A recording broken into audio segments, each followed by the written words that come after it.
안녕하세요. 서울의 이정 목사입니다. 오늘 가을절기가 이제 막 시작되었습니다. 그래서 가을절기에 세 가지 중요한 절기를 잠시 나누도록 하겠습니다. 나팔절, 속죄일, 그리고 초막절.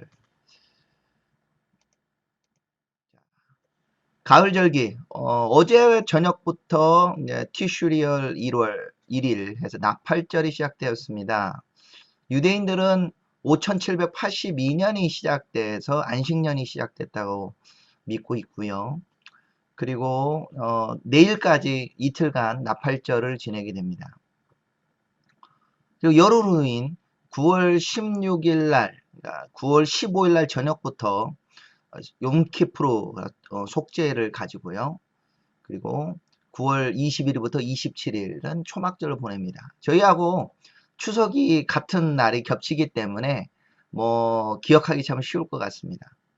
그리고 성경에는 분명히 기록되어 있지만 우리가 이제 7대 절기에는 들어가지 않는 우리 제8일째 성에 뭐 초막절에 합해서 보기도 하고 분리해서 보기도 하는 쉐미리 아제렛이라는 성회가 있고요. 그리고 현대 종교적인 유대인들이 지키는 심카 토라라는 날에 대해서도 잠시 좀 설명을 드리도록 하겠습니다. 오늘은 나팔절이라고 얘기하는데요. 어제 저녁에 나팔절. 그래서 우리 한국에 몇 분 뜻 있는 분들하고 또 나팔을 막 불면서 나팔절을 기념했습니다. 레위기에서 23장에 나오는 말씀인데 여호와께서 모세에게 말씀하여 이르시되 이스라엘 자손에게 말하여 이르라 일곱째 달 곧 그 달 첫날은 너희에게 쉬는 날이 될지니 이는 나팔을 불어 기념할 날이요 성회라 어떤 노동도 하지 말고 여호와께 화제를 드릴지니라. 근데 성경에 기념한다고 했는데 찌크론 테루아 나팔을 불어서 기념한 날이라고 했는데 뭘 기념한지는 기록이 없습니다. 이게 참 난해해요. 솔직히 나팔을 불어서 기념하는 날인데 뭘 기념하는지가 명확하게 기록되어 있지 않습니다. 그래서 이 종교적인 유대인들이 조금 창의성을 발휘를 합니다. 이건 종교력과 성경력을 약간 구분해서 봐야 되는 게 성경에는 달의 이름도 없습니다. 달의 이름도 보면 정확하게 말하면 첫째 달, 둘째 달, 그리고 이 달은 일곱째 달이에요. 그런데 나중에 이 유대인들이 바벨론을 잡혀가고 난 다음에 그 바벨론 사람들의 절기가 가을에 시작된다고 합니다. 우리가 이제 티슈리얼이라고 말을 했는데 티슈리얼이 시작한다 뭐 이런 의미가 있대요. 그러니까 이게 성경적인 그 달의 말이 아니라 사실 바벨론의 언어를 두고 있는 거예요. 그래서 이때가 갑자기 새해가 된 거예요. 성경은 일곱째 달 절기고 성경에서 달의 시작은 6월절이 있는 그 달이에요. 아비볼이라고도 하고 니산월이라고 하는 그 달이 시작입니다. 그게 시작인데 갑자기 시작이 바뀌었어요. 시작이 이게 일종의 보면은 영적인 속임이다라고 볼 수도 있는데 달의 시작이 바뀌게 돼요. 그러다 보니까 성경에 없는 말이 자꾸 이제 통용되고 있어요. 그 중에 하나가 로쉬 하샤나라는 얘기입니다. 로쉬가 이제 머리고요. 하는 보통 정관사 더를 보통 의미하고 샤나 그 해의 시작 머리이다라고 얘기합니다. 근데 성경적 근거는 없는 얘기예요. 하지만 유대력으로는 그래서 주이시 뉴 이어 해서 전부 다 이렇게 로시 하샤나라고 그래서 한번 찾아보시면 많은 이미지 파일들을 찾아볼 수가 있습니다. 그래서 새해라고 해서 사과를 잘라 가지고 사과를 꿀에 찍어 먹고 이때 기념합니다. 저한테도 오늘 왓츠앱으로 믿는 유대인이고 뭐 이게 하는 사람들이 많이 보냈어요. 네, 새해 인사처럼. 그래도 저희와 함께하고 깨어있는 분들은 보내더라도 다 욤테루아 뭐 아니면 피스트 오브 트럼펫 이런 식으로 보내고 로시 하샤나라고 적으신 분들은 생각보다 적어요. 근데 일반적인 종교력으로 따지는 일반 유대인들은 다 로시 하샤나, 샤나토바 보통 얘기합니다. 그래서 우리식으로 말하면 샤나토바는 새해 복 많이 받으세요. 이렇게 얘기합니다. 그럼 어쨌든 유대인들은 오늘부터 내일까지 이틀간 휴일로 쉬게 됩니다. 나팔절 가운데 이 파라쇼트는 파라샤라고 해서 이제 성경 읽는 이 본문들을 말하는데 복수형으로 성경을 이런 성경 구절을 읽게 돼요. 뭐냐면은 창세기 21장 1절부터 34절 그리고 민수기 29장 그리고 3상 1장 그 살전은 우리가 이제 믿는 유대인 믿는 우리 저희들이 이제 넣은 구절이 되겠죠. 자, 뭘 읽게 되느냐? 이게 참 재밌어요. 이게 유대적 사고인데 이거는 좀 배울 필요가 있는 것 같아요. 뭐냐면 여호와께서 말씀하신 대로 사라를 돌보셨고 여호와께서 말씀하신 대로 사라에게 행하셨으므로 사라가 임신하고 하나님이 말씀하신 시기가 되어 노년의 아브라함에게 아들을 낳으니 야, 이 말씀이 굉장히 이렇게 딱 오지 않습니까? 뭐냐면 이게 새해라고 생각한다고 하면 또 새해가 아니다 하더라도 하나님께서 사라에게 그 아브라함에게 25년 전에 말씀을 말씀하신 대로 두 절간을 불교에서 말씀하신 대로가 세 번이 나옵니다. 말씀하신 대로 이루어 주셨어요. 그리고 아들을 낳았다는 거죠. 그러니까 우리들도 어떤 마음이 드냐면 하나님이 지난 몇 년 전에 아니면 작년에 저희에게 어떤 비전을 주시고 이렇게 약속의 말씀이 있다고 하면 그것이 혹시나 안 이루어진다 하더라도 기대하라는 거죠. 하나님이 말씀하신 대로 반드시 이루어 주실 것이다. 그런 믿음으로 유대인들은 이 새해라는 것을 맞이한다는 거죠. 하나님이 약속을 성취해 주시는 해. 동일하게 삼상 말씀을 보는데 삼상도 뭐 다 아는 구절입니다. 뭐냐면 한나가 아이를 못 낳았었어요. 근데 한나가 기도하고 하나님께서 응답하셔서 결국은 한나가 임신을 합니다. 네. 그래서 한나가 임신하고 때가 이름에 아들을 낳아 사무엘이라 이름하였으니 이는 내가 여호와께 그를 구하였다 함이더라. 그래서 이 유대적 전통 안에서는 하나님이 꿈을 이루어주는 날 이것을 묵상하는 이게 절기가 됩니다.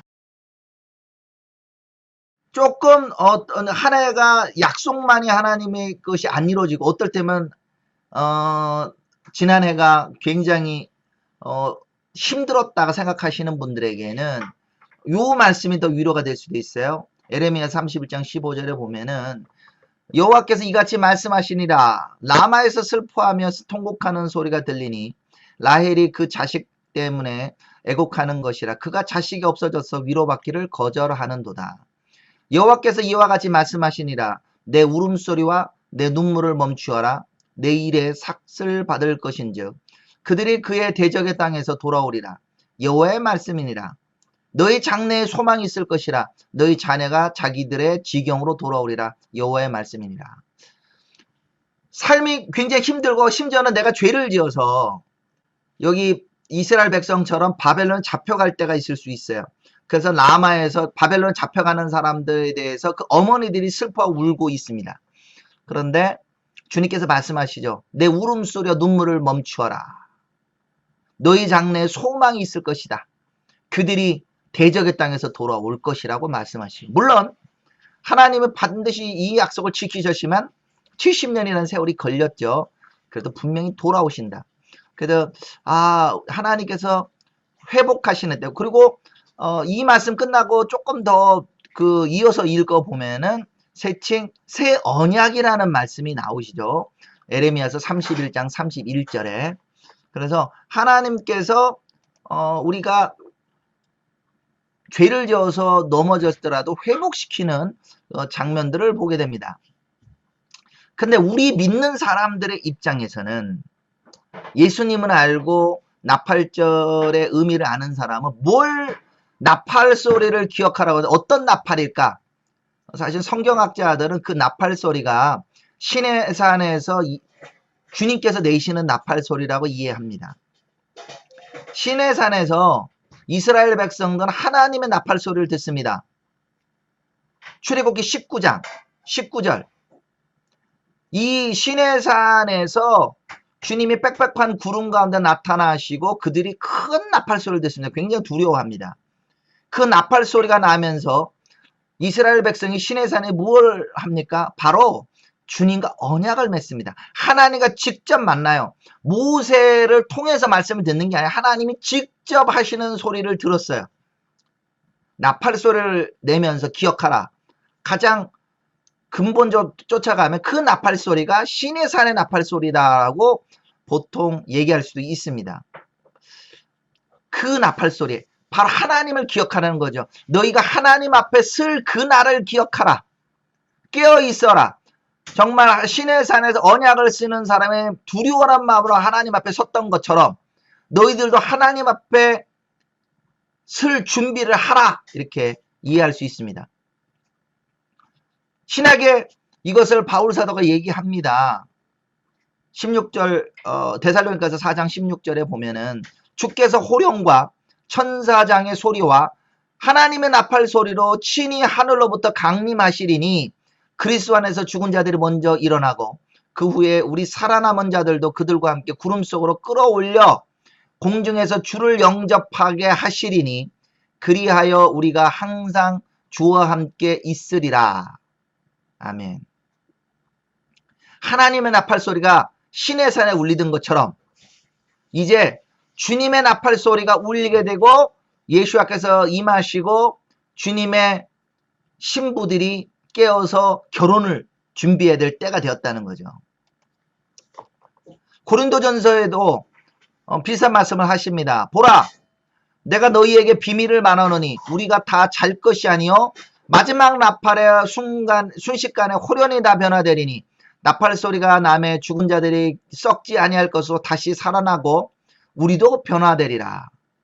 참 여기 보면 나팔 소리는 마지막 때를 의미한다는 거예요.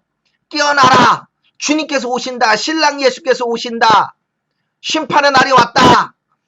준비되지 않은 사람은 심판이고 준비된 사람은 신랑의 소리를 듣는 거죠. 나팔 소리가 울리는데 이게 영적인 속임이라고 한다는 것은 나팔 소리가 울리면 끝이 다가왔다는 소리인데 유대인들은 끝이 아니라 시작이라고 말한다니까 이것처럼 큰 속임이 없다는 거죠. 끝의 소리가 아니라 자 이제 빠방 빵빠를 울리면서 주님 오신다고 느낀 것과 나팔 소리가 울리면서 우리 새해를 시작합시다. 출발선 출발합시다. 어떤 자세가 틀리나요? 어마어마한 차이가 나오게 됩니다. 그래서 나팔절은 레위기에서 23장에 나오는 다섯 번째 절기로서 이제 끝이 나가고 있다는 소리. 하나님을 만날 준비가 되어 있어야 된다는 소리라는 거죠. 나팔절이 끝나고 나면 속죄일까지 열흘간의 기간을 유대인들도 물론 새해라는 말을 하지만 이때를 아주 약간 믹스가 되어 있어요. 그 열흘간을 경외의 날들 주님을 만날 준비를 자기 나름대로 합니다. 이건 납비의 유전에는 이런 게 있어요. 납비의 유전에는 나팔절에 보면 하늘에 세 가지 책이 열린다고 얘기합니다. 정말 이 사람 지옥에 쳐놔야 돼 하는 사람도 완전히 악한 사람을 기록한 사망의 책, 완전히 의로운 사람을 기록한 생명의 책, 중간에 어중간하게 되어 있는 사람들이 기록된 책. 근데 용키프로 열흘간의 시간 가운데 이것이 최종 결정 유보된 사람들이 기록된 책이 있다는 거죠. 우리도 생각해 보십시오. 나에게 주어진 시간이 열흘이 있다면 여러분들은 어떻게 하시겠습니까? 하나님을 만날 날이 열흘밖에 안 남았다고 생각하신다면 여러분들 어떻게 하시겠습니까? 그 열흘간 기간 가운데 우리는 마음을 다하고 성품을 다하고 힘을 다하여 주님을 사랑해야 될 거고 이웃을 내 몸같이 사랑해야 될 겁니다. 성경에 레위기 19장 같은 경우 이웃을 내 몸같이 사랑하는 여러 가지 얘기가 나옵니다. 그 중에 내 부모를 공경하는, 나한테 주어진 시간이 얼마 없으면 내가 참 미워했던 아내나 남편에게 사랑의 고백을 하게 될 거고, 부모님께 대해서 용서를 강구하게 될 거고, 내 친구에 대해서도 얘기하고, 열흘간 엄청나게 바쁠 거예요. 그렇죠? 만나가지고 그 사람들이 얘기하면서 나를 용서해달라고도 하고 그럴 거예요. 정말 나에게 주어진 시간 열흘밖에 없다면. 그것이 바로 재림을 맞이하는 우리의 신앙의 어떤 모습이 아닐까. 아, 주님이 분명 오셔. 근데 언제? 그러면 사람 긴장 안 합니다. 우리도 시험 날짜를 딱 닥쳐오면 갑자기 잠이 안 와요. 그런 것처럼 주님이 깨어나라. 주님 오신다. 신랑 대신 예수께서 오신다 할 때 우리가 이 준비하는 기간, 그런 느낌을 저희가 주는 걸 보게 됩니다. 그래서 열흘간의 준비를 하고 난 다음에 속죄일을 가지게 돼요. 성경에도 보면은 이때 성막과 성전이 있을 때는 제사를 드리게 되죠.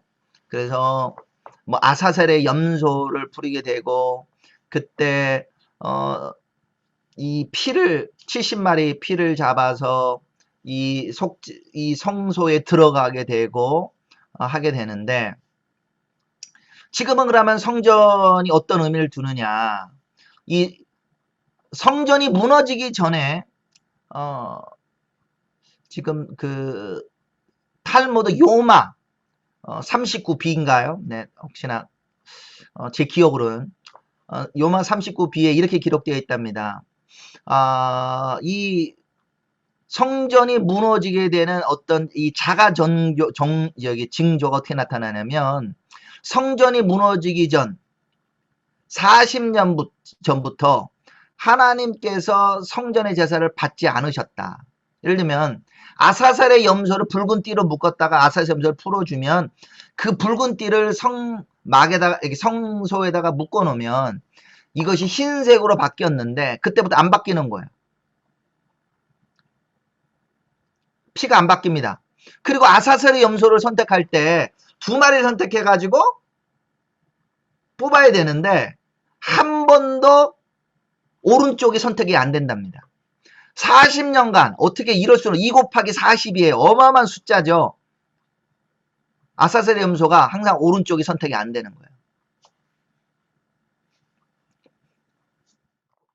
또한 성소에 가보면 그 등대에다 불을 켜는데 그 불이 아침까지 가야 되는데 아침이 되기 전에 모든 메노라 성전의 등대가 불이 다 꺼지는 거예요. 그리고 성전의 문을 닫아놨는데 아침에 되면 문이 열려 있는 겁니다. 그러면서 스스로도 이걸 뭐라고 얘기하냐면, 성전이 무너지는 일종의 자각 증상이다라고 랍비가 얘기하는 겁니다.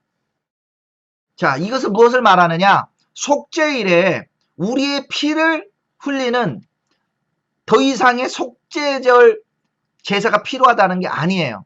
우리에게는 예수와의 피만이 의미가 있다는 거죠. 그러니까 우리만이 아니라 랍비들도 그걸 어느 정도 능치를 치는 겁니다. 그런데 현대 그 성전이 없는 이때에 어떻게 하면 유대인들은 이 죄의 용서를 받는다고 생각하느냐? 기도를 하면 된다 이렇게 생각해요. 그래서 자기들은 이 죄의 용서를 받기 위하여 거의 대부분, 심지어는 세속, 뭐 술을 좋아하고 여자를 좋아하고 이런 사람들조차도 이날 하루는 금식을 합니다. 하나님 앞에 서야 되니까. 그래서 그리고 여기 사이렌을 울리고 차도 안 다니고 버스도 아무것도 안 다닙니다. 도로에도 차도 운전해도 안 되고요. 그러면서 그들이 깨어있고 죄 용서를 받기를 원한다는 거죠. 그런데 근원적으로 아까 이 강의한 준비할 때는 제가 생각 못했던 부분이지만 죄의 문제 해결이 안 된다는 거예요. 성전에서 피해 제사를 드려야 되는데 피해 제사를 못 드려요. 그들은 속죄일에 기도만 할 뿐입니다. 그러니 정말 우리들이 예수님을 알고 있고 대속죄의 의미를 알고 있는 대속죄일, 속죄의 제물로 돌아가신 예수의 피를 알고 있는 저희들이라면 특별히 지금 이 기간, 이 열흘간의 기간에 정말 유대인들의 구원을 위해서 기도해야 되는 시간이 아닌가 저는 개인적으로 생각을 합니다. 이 속죄일에는 이 사람들이 이제 레위기서 16장, 뭐 민수기 29장, 이사야서 57장 이렇게 또한 요나서를 읽어요. 그리고 미가서도 읽고 우리가 믿는 유대인들은 로마서와 고린도 후서를 함께 읽게 되는데요. 어떤 말씀이 있는지 한번 잠시 살펴보면 레위기하고 민수기는 용키프로 있는 그것을 좀 묘사하니까 이건 좀 약간 좀 생략을 하고요. 자, 이사야 말씀을 이렇게 합니다. 자기들이 금식을 하면서 기도하는데 보라 너희가 금식하며 논쟁하며 다투며 악한 주먹으로 치는도다. 너희가 오늘 금식하는 것은 너희의 목소리를 상달케 하려는 것이 아니니라. 이것이 어찌 내가 기뻐하는 금식이 되겠으며 이것이 어찌 사람이 자기의 마음을 괴롭게 하는 날이 되겠느냐. 그의 머리를 갈대같이 숙이고 굵은 배와 죄를 펴는 것을 어찌 금식이라 하겠으며 여호와께 연락될 날이라 하겠느냐. 내가 기뻐하는 금식은 흉악의 결박을 풀어주며 멍에의 줄을 끌어주며 압제당한 자를 자유케 하며 모든 명예를 꺾는 것이 아니겠느냐. 또 줄인 자에게 내 양식을 나눠주며 유리하는 빈민을 집에 들이며 헐벗은 자를 보면 입히며 또 내 골육을 피하여 스스로 숨지 아니하는 것이 아니겠느냐. 유대인들이 금식하면서 이걸 의미를 합니다. 자기 나름대로 이 금식하면서 다른 사람들에게 양식을 나눠주고 이걸 돌보려고 합니다. 그런데 함께 보는 메시지 중에 요나서를 읽는다는 게 되게 특이합니다. 뭐냐면 요나서는 유대인들의 구원과 회개보다는 이방인인 특히 니느웨에 대한 하나님의 용서와 회개가 주예요. 그럼 요나서를 왜 읽느냐라고 유대인들이 얘기했을 때 자기들은 이렇게 대답을 한답니다. 우리가 정확한 말은 요나가 이방인들 니느웨에 가서 회개와 하나님의 징계를 피하라는 말씀을 외면하고 미운 마음을 풀지 않았던 그 자만심을 우리도 동일하게 이방인들에 대하여 죄를 짓고 있던 것을 회개하는 시간이다. 그러니까 깨닫는 것과 행동이 좀 다르게 되는데요. 지금 조금 하나님이 좀 마음을 바꾸시는 것 같은데 예전에 이스라엘 가셔서 종교 유대인들과 함께 사진 찍으려고 오거나 해보면 굉장히 사람을 있는 둥 마는 둥 얘기합니다. 지금 미국에 사시는 분들 더 느낄 거예요. 더 완고한 사람이 미국계 유대인들이면 뉴욕 같은 데 많이 사신다는데 제가 이스라엘에서도 어느 이게 그 종교 유대인 영어를 막 쓰더라고요. 그래서 제가 막 물어봤어요. 이 마사다에서 만나가지고 너 여기 왜 어떻게 왔냐? 그래서 나는 여기 이스라엘에 오고 이스라엘에서 기도하러 왔어. 뭐 나는 예수 믿는 사람이야. 뭐 크리스찬이야. 뭐 이런 식으로 얘기했던 것 같아요. 그랬더니 말하던 사람이 갑자기 말을 중도 안 하고 얼굴 확 돌리더니 가버리더라고요. 그래서 제가 그 믿는 유대인한테 얘기했더니 미국계 유대인이 여기 이스라엘에 있는 사람보다 훨씬 더 완고해. 근데 실제 이스라엘에 있는 사람들은 너네 어떻게 왔어? 그래서 우리가 이스라엘 위해서 기도하러 왔어. 그러면 땡큐란 말을 많이 써요. 토다 뭐 이런 식으로 하는데 이 사람들은 안 그런 분들이 꽤 있어요. 그래서 요나서를 읽으면서 이방인에 대해서 우리가 열방에 빛이 되지 못하는 것들을 회개하는 시간을 가진다고 합니다. 어쨌든 이 용키프루 가운데 뭘 회개해야 되느냐?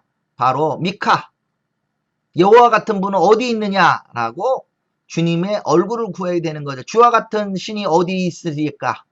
주께서는 죄악과 그 기업의 남은 자의 허물을 사유하시며 인애를 기뻐하시므로 진노를 오래 품지 아니하시니이다. 오직 주님의 인애를 간구하죠. 근데 우리 계속 강조하지만 결국은 그 죄의 문제는 누가 해결하느냐? 모든 사람이 죄를 범했으면 하나님 영광 이르지 못해요. 그리고 주님의 인애를 간구하지만 우리는 이 예수를 하나님의 그 피로써 믿음으로 말미암아 화목제물로 주셨으므로 그 예수 안에 우리의 의가 있는 거죠.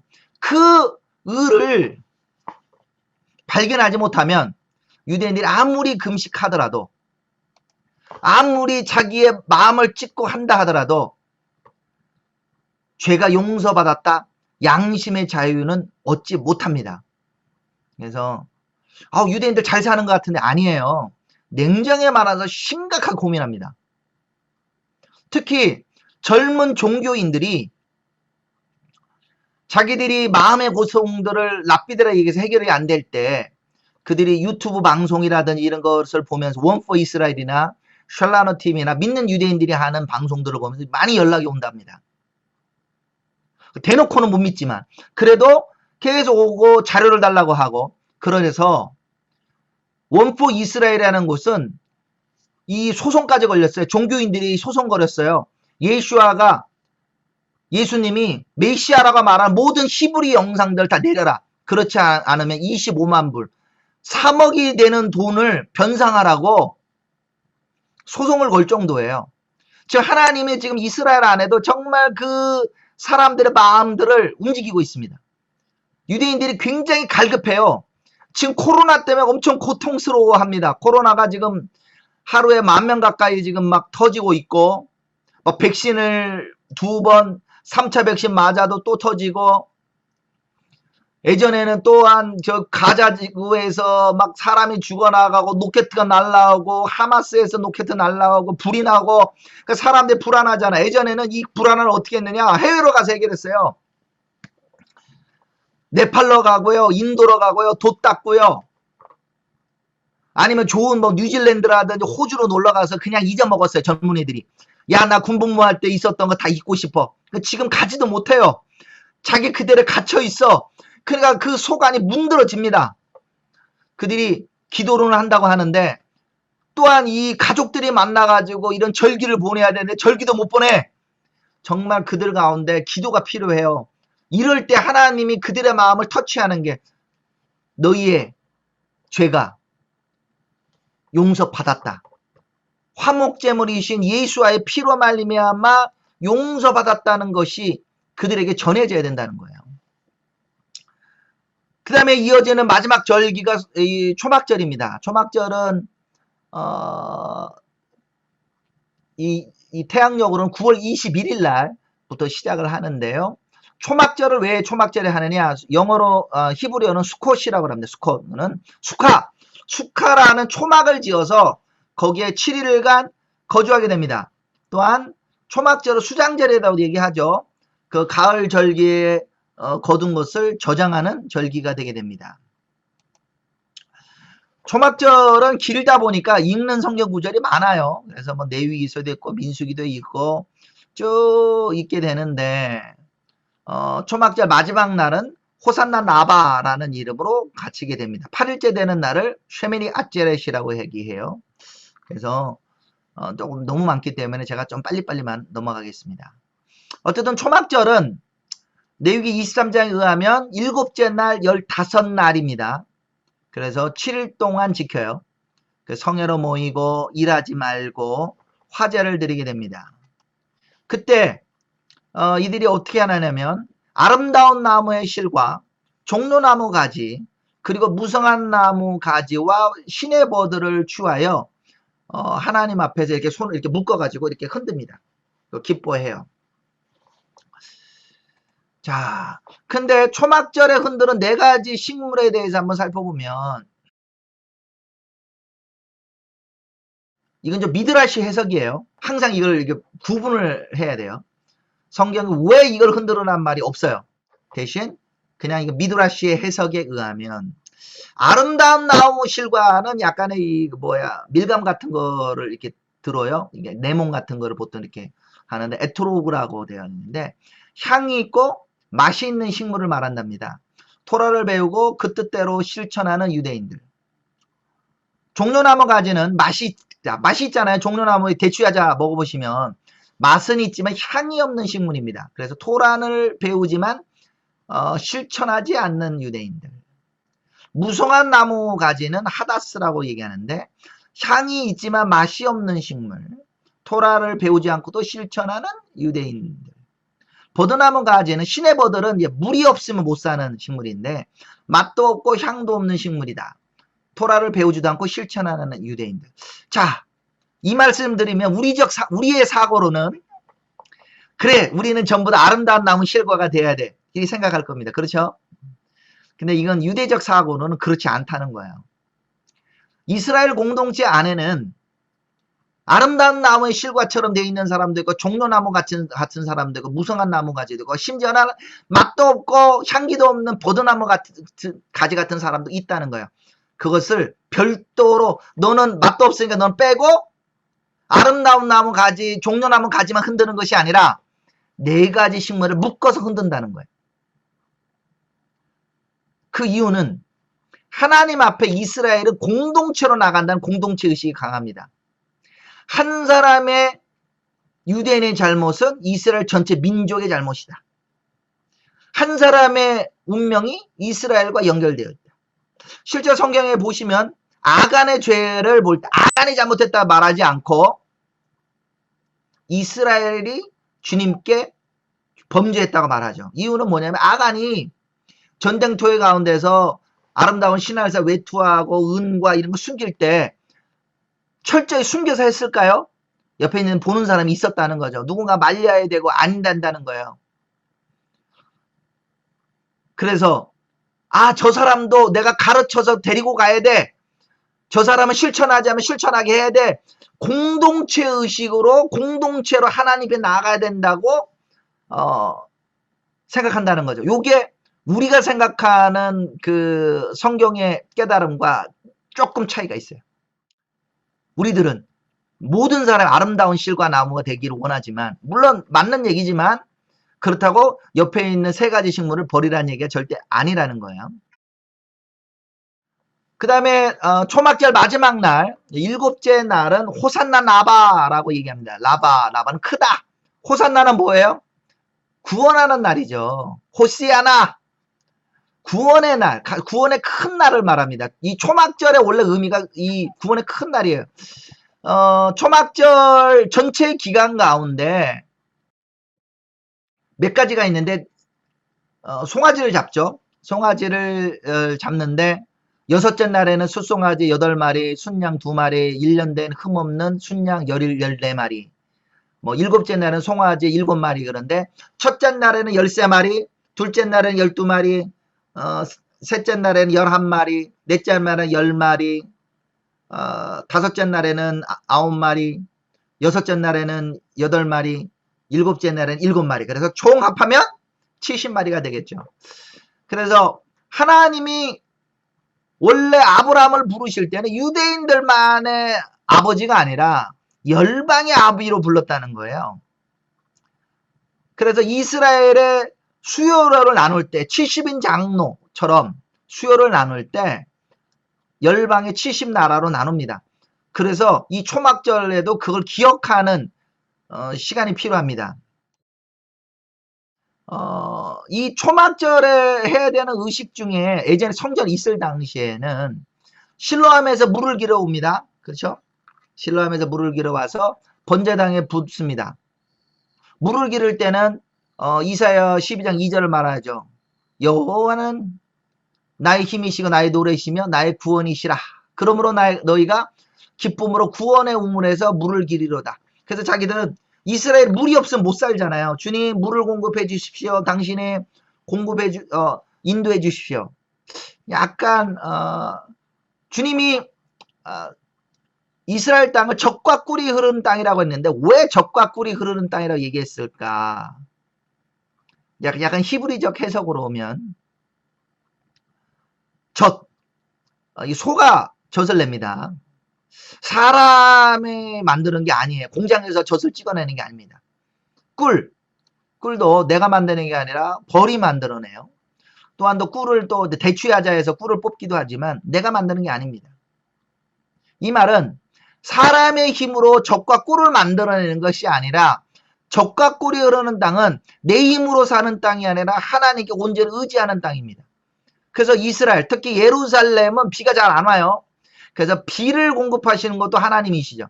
그 비와 구원이 절대적으로 연결되어 있습니다. 그래서 비를 오게 위해서 기도하는데 번제단 남쪽에다 버드나무를 끼우면서 또 번제단을 돌면서 그들이 시편을 낭송합니다. 시편 115편부터 118편까지 낭송하는데 그중에 118편이 하이라이트예요.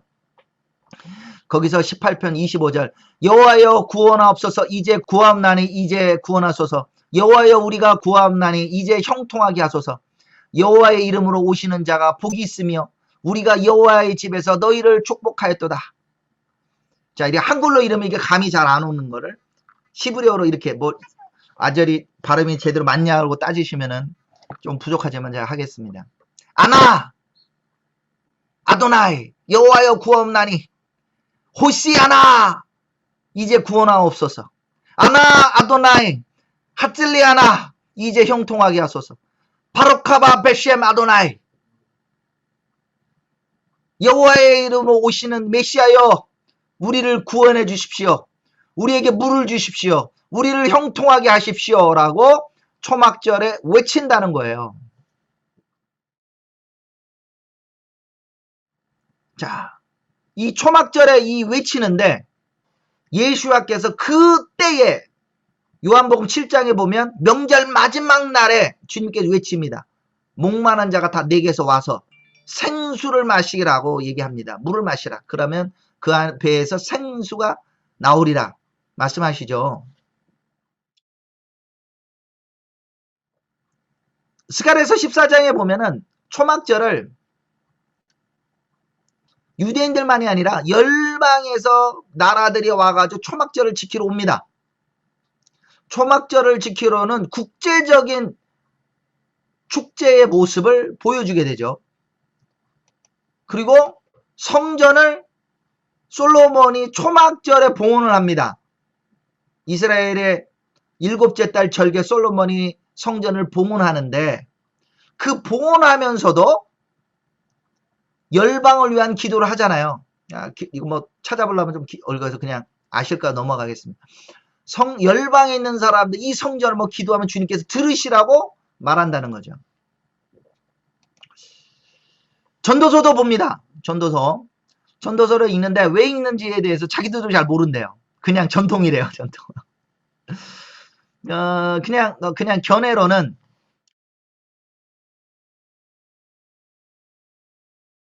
이 전통은 전도서에 보면 먹고 즐기는 것이 누가 나보다 더 해보았으랴.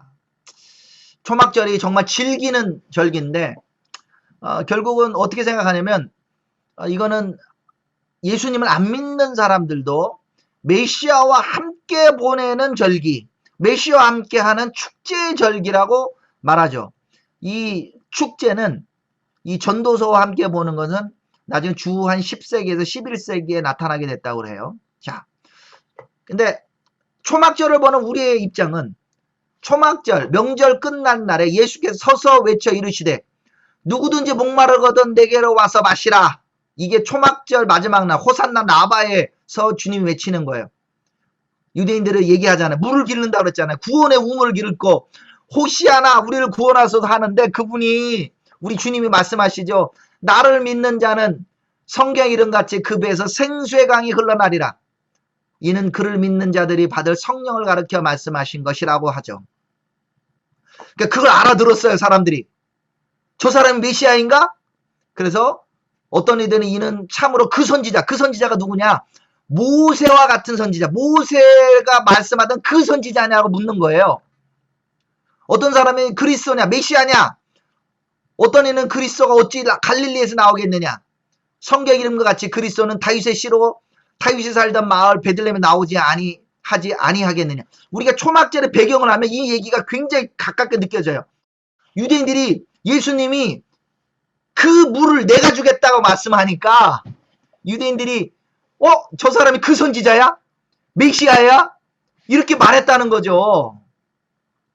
이제 슬프게도 어떤 사람 믿었고 어떤 사람 믿지 않았다는 겁니다. 이 초막절이라는 것은 마지막 때 주님과 함께 보내는 절기를 의미해요. 자, 그런데 시내산에 보면 시내산에서 처음 이스라엘 백성이 주님을 대면하여 만납니다. 그런데 유대인만 있지 않았어요. 그때도 애굽 땅에서 주님을 경외하는 중단 잡족들이 같이 나왔습니다. 그들도 함께 시내산 밑에 있었어요. 하나님의 말씀들을 나팔 소리를 들었어요. 이제는 그 소수의 사람이 아니라 예수님을 믿는 유대인뿐만 아니라 열방의 사람들이 함께 모입니다. 이스라엘 대표하기 위해서는 각 지파별로 12,000명씩 14만 4천 명이 나오고 계시록 7장 바로 그 뒤에 있는 메시지에는 내가 보니 각 나라 족속과 백석과 방언들에서 아무도 능히 셀 수 없는 큰 무리가 나와 흰옷을 입고 손에 종려나무를 들고 보좌와 어린 양 앞에서 큰 소리로 외쳐 이르되 구원하심이 보좌에 앉으신 우리 하나님과 어린 양에게 있도다. 자, 이 배경을 이해하면 초막절에 종려나무를 흔들어요. 그들이 종려나무를 흔들면서 호시아나를 외칩니다. 바로카바 베시엠 아도나를 외치는데 이제는 그분이 예수님을 아는 사람들이 그걸 흔들면서 외치는 거예요. 구원하심이 보좌에 계신 하나님과 어린 양께 있도다 외치는 거예요. 우리가 종려나무 주일에 종려나무를 흔드는데 사실은 이것은 6월절에 흔드는 게 아니라 초막절에 흔드는 거라는 걸 이해해야 됩니다. 그들이 이걸 흔들고 땅에 내려놨다는 의미는 예수님께서 바로 초막절에 말씀하신 그분이라는 것을 의미하는 거고, 그리고 지금 대다수의 유대인들이 예수님을 믿지 않지만 마태복음 23장에 말씀하신 대로 찬송하리로다 주의 이름으로 오시는 이여 할 때까지 나를 보지 못하리라고 말씀하시잖아요. 그 말은 바로 시편 118편에 나와 있는 표현대로 나를 그 선지자, 나를 그 메시아라고 인정할 때가 온다는 거예요. 그래서 그런 수많은 무리들이 주님을 찬양하는데 히브리어만 찬양하지 않았어요. 각 나라와 족속과 백석과 방언들이 셀 수 없는 큰 무리가 나와서 그분께 찬양을 드립니다. 이것이 바로 초막절을, 영원한 초막절의 파이널을 의미하죠. 물론 아직 여기 최종 심판이 남아있지만, 그러면서 주님과 영원히 함께하고 싶어요. 그러다가 계시록 21장에 보면 모든 심판과 모든 것 끝나고 새하늘과 새 땅이 되면 이 땅에 있는 초막이 아니라 새 하늘에서 커다란 초막이 새 예루살렘 하늘에서 내려오는 것이죠. 그리스도의 교회가 주님을 맞이하게 되는 겁니다. 초막절 7일이 끝나면 8번째 날이 있습니다. 8번째, 쉐미니가 이제 8일이니까 아제렛은 이제 크다, 뭐 장엄한 대회로 번역되어 있는데, 초막절과 이어져 있지만 사실은 별도의 날로 부를 수 있어요. 왜냐하면 초막절은 항상 7일이라고 말하고 있고 8일째 성회라고 얘기하니까. 그때는 관제의 축제라고 얘기하는데, 성전이 있을 당시에는 초막절 7일이 딱 끝나고 물 푸는 의식이 끝나면 저녁에 불을 켭니다. 그리고 기뻐해요. 그러면서 주님께서 우리를 구원해 주십시오 하고 외칩니다. 근데 그 다음날 어떤 일이 발생하냐면 요한복음에 보면 예수님이 내가 세상의 빛이라고 말씀하십니다. 너희가 성전에 불을 비치냐? 그 빛이 나야. 그리고 너희들이 구원을 외치느냐? 용서해달라고 외치느냐? 그때 간음한 여인을 붙잡아서 주님께 말합니다. 그럴 때 주님이 말씀하시죠. 누구든지 죄 없는 자가 먼저 돌로 치라고. 먼저 치라고 얘기하죠. 그들이 마음에 찔립니다. 왜 그러냐면 그날 저녁, 바로 저녁에 열심히 주님 우리를 용서해 주세요 하고 막 외쳤단 말이죠. 외쳤는데 용서해달라고 그러면서 용서는 안 해주고 돌 던지라고 하니 양심이 찔려서 떠나게 된다는 거죠. 그래서 쉐미리 아제렛에는 신명기 14장도 10장에서 16장도 보고 민수기 말씀, 열왕기상, 그리고 마태복음 17장, 마가복음 12장 말씀을 보게 되는데요. 마태복음 17장에 보면은 앞에 제가 그 마지막의 초막이 새 예루살렘이라고 말씀드렸는데, 예수님께서 홀로 변화됐을 때 베드로가 예수님을 위해서도 하나, 모세를 위해서 하나, 엘리야에서 하나, 그리고 함께 그 주님과 거하기를 원했잖아요. 근데 아직 때가 아니기 때문에 거기서 거하지는 않았어요. 그렇지만 때가 되면 우리가 새 예루살렘에서 함께 주님과 거하게 될 겁니다. 쉐미리 아찌에서의 또 다른 의미가 뭐냐면 바로 하나님의 계명을 이해하는 건데, 그들이 그때 읽는 말씀이 바로 마가복음 12장 말씀, 바로 첫째 되는 계명, 이스라엘 들아 주 우리 하나님은 유일하신 주시라. 마음을 다하고 목숨을 다하고 뜻을 다하고 힘을 다하여 주 너희 하나님을 사랑하는 한 것이요. 둘째는 이것이니 내 이웃을 내 자신과 같이 사랑하라 하신 것이라. 이보다 큰 계명이 없느니라.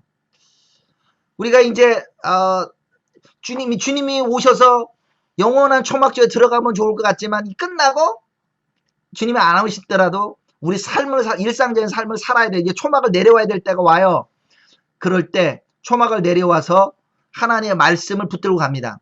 이 쉐메리 아제렛을 이스라엘 안에서는 심카 토라라는 이름으로 지킵니다. 이때는 토라의 기쁨이라는 말이고, 그동안의 토라 포션을 가지고 전체 모세오경을 충분하게 봤는데 책거리를 하는 날입니다. 알리아되어 있는 이방에 떨어져 있는 시체가 발생하잖아요. 그 사람들은 쉐미리 아젤의 다음 날을 심카 토라로 지냅니다.